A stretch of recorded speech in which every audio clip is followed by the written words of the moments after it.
नमस्कार, खबर समय जगत में आपका स्वागत है। मैं हर्षिता जौहरी। आई नजर डालते हैं देश प्रदेश से जुड़ी तमाम खबरों पर। भोपाल किसान और मजदूरों को लेकर सियासी घमासान चल रहा है। इस पर समय जगत समूह के प्रधान संपादक अशोक त्रिपाठी जी ने कहा कि थोक में वोट बैंक है किसान और मजदूरों का, जो कि देश का 70% भार उठाता है। संख्या मत आंकड़ा इतना बड़ा है, वोट प्राप्त करने के लिए राजनीतिक पार्टी बेलगाम घोषणाएं कर देती हैं। आज नहीं तो कल जनता सवाल पूछेगी। करोड़ों मजदूरों पर संकट आया हुआ है, अरबों का बजट खर्च हो रहा है। वहीं गरीब मजदूरों से ट्रेनों का किराया वसूला जा रहा है। न जाने कितने दिनों से वह मजदूर बेरोजगारी के संकट से जूझ रहा है। ये देश में जो कोरोना संकट है, इसमें किसानों और मजदूरों के नाम पे बहुत ज्यादा पॉलिटिक्स चल रही है। किसान वो मजदूर जो है ट्रेनों में यात्राएं कर रहे हैं, उनसे किराया वसूला जा रहा है।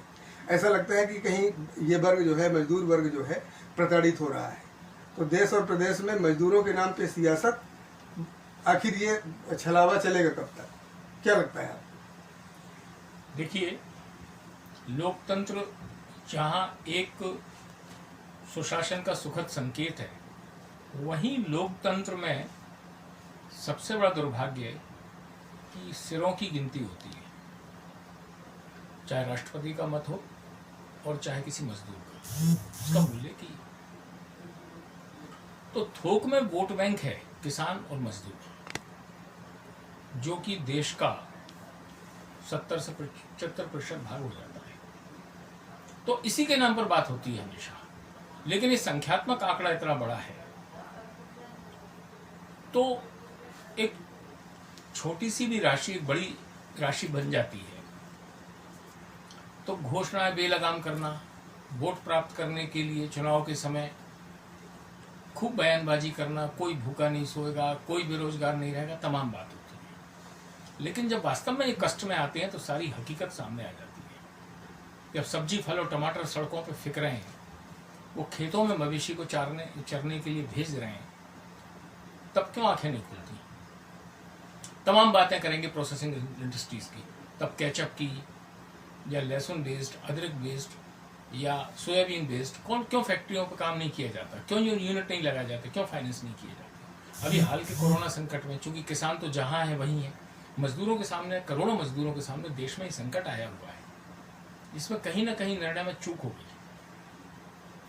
लॉकडाउन तो जिस तारीख से भी हुआ, उसके एक हफ्ते और पहले हो सकता था, और उसके एक हफ्ते पहले एक व्यवस्थित रूप से संकेत देते हुए उनका व्यवस्थापन हो सकता था। आज नहीं तो कल जनता पूछेगी सवाल, ये चूक तो हुई है। अब आज भी यदि है, जहां अरबों का बजट खर्च कर रहे हैं, वहां ट्रेनों के किराए उस मजदूर से जो न जाने कितने दिन से बेरोजगारी के संकट को जूझ रहा है, कितना कैसे परिवार चला रहा है, वो कहां से नगद राशि लाएगा और किराया देगा? ठीक है, इसमें योगी पहल की कि हम उनका किराया देंगे। मैं कहता हूं कि इसमें भी इतना विलंब क्यों? देना है ही, ये घोषणा पहले भी की जा सकती थी। और सरकार के ऊपर तो एक तमाचा तो है कि हम इतना सब कुछ कर रहे हैं, इतनी घोषणाएं कर रहे हैं, खातों में पैसे डाल रहे हैं, लेकिन ट्रेन के किराए के लिए मजबूर हो गए और उसको मजबूर कर रहे हैं, कि घोर निंदनीय है।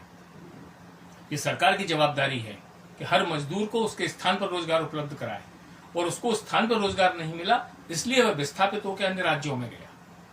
बिहार को या उत्तर प्रदेश को या अन्य राज्यों को शौक नहीं है मुंबई और दिल्ली जाके काम करने का। आप रोजगार नहीं दे पाए, उस रोजगार की तलाश में वहां गया है।